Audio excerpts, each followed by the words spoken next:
Recharge खत्म होने के बाद आउटगोइंग के साथ साथ इनकमिंग कॉल का भी बंद होना।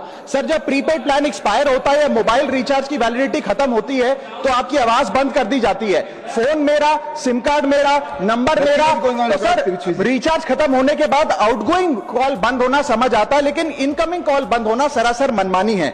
सर हमारा मोबाइल नंबर आज हमारी डिजिटल पहचान बन चुका है।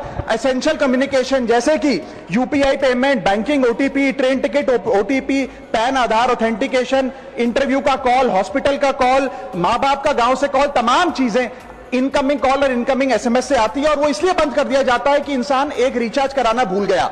सर इनकमिंग कॉल बंद करना is not stopping of a service, ये हमारे राइट टू कम्युनिकेशन को स्टॉप करने जैसा है। सर जैसे आपका आधार कार्ड इसलिए एक्सपायर नहीं हो जाता कि आपने डिटेल अपडेट नहीं करी, या आपका बैंक का खाता इसलिए बंद नहीं हो जाता कि आपने मंथली डिपॉजिट जमा नहीं किया, या आपका वोटर आईडी इसलिए सस्पेंड नहीं हो जाता कि आप एक चुनाव में वोट डालना भूल गए। ठीक उसी तरह आपका मोबाइल नंबर इसलिए सस्पेंड और डीएक्टिवेट नहीं होना चाहिए कि आप एक रिचार्ज भूल गए। सर मैं सदन में फ्री आउटगोइंग की मांग नहीं कर रहा, फ्री डेटा की मांग नहीं कर रहा, लेकिन इनकमिंग कॉल फैसिलिटी की गारंटी होनी चाहिए। मेरी 3 स्पेसिफिक मांग है। पहली, प्रीपेड मोबाइल कनेक्शन में इनकमिंग कॉल और इनकमिंग एसएमएस कम से कम 1 साल तक कंटिन्यू रहे, चलता रहे from the date of the last recharge, ताकि एसेंशियल कम्युनिकेशन चलती रहे। दूसरी, deactivation of the mobile number after 3 years. ऐसा ना हो कि आपका मोबाइल नंबर किसी को आपका मोबाइल नंबर बंद करके किसी और को अलॉट कर दिया जाए। कम से कम 3 साल का ग्रेस पीरियड देना चाहिए from the date of the last recharge. And third demand, mobile operator should introduce a low cost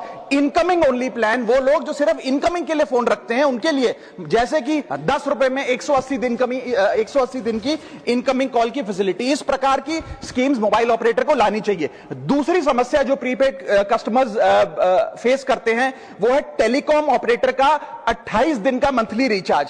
साल में सर महीने 12 होते हैं, लेकिन 28 दिन की रिचार्ज के माध्यम से 13 टाइम्स रिचार्ज कराना पड़ता है। कैसे सर? 28 दिन into 13 times is equal to 364 days. ये एक बड़ी क्लेवर स्ट्रैटेजी है जिसके चलते आपको फीलिंग 30 दिन की देते हैं, लेकिन आपसे डीलिंग 28 दिन की करते हैं। सर दुनिया में हर जगह बिलिंग साइकिल कैलेंडर मंथ के हिसाब से होती है, 30 या 31 दिन। आपको मंथली सैलरी, लैंडलॉर्ड का रेंट, बैंक की ईएमआई, बिजली पानी गैस का बिल, तमाम चीजें 30 या 31 दिन के महीने के हिसाब से होती हैं। लेकिन ये मोबाइल ऑपरेटर, टेलीकॉम ऑपरेटर 28 दिन के महीने के हिसाब से आपको रिचार्ज प्लान बेचते हैं, ताकि साल में एक अतिरिक्त रिचार्ज आपको मिल जाए।